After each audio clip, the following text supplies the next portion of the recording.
எடப்பாடி அருகே ஆவணி பேரூர் கீழ்முகம் ஊராட்சியில் ரேஷன் கடை கட்டிடத்தை செல்வகணபதி எம்பி திறந்து வைத்து அத்தியாவசிய பொருட்கள் விநியோகத்தை தொடங்கி வைத்தார்.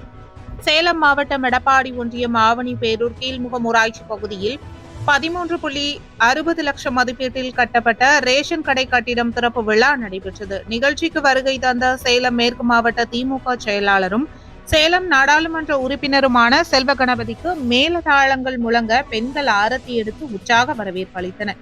அதனைத் தொடர்ந்து புதிதாக கட்டப்பட்ட ரேஷன் கடை கட்டிடத்தை சேலம் நாடாளுமன்ற உறுப்பினர் செல்வகணபதி குத்துவிளக்கு ஏற்றி திறந்து வைத்தார். மேலும் நியாய விலை கடையை திறந்து வைத்த பின்னர் பொதுமக்களுக்கு அரிசி, சர்க்கரை உள்ளிட்ட நியாய விலை பொருட்களை நாடாளுமன்ற உறுப்பினர் செல்வகணபதி வழங்கி திமுக அரசு செய்த சாதனைகளை பொதுமக்களிடம் எடுத்து கூறி பேசினார்.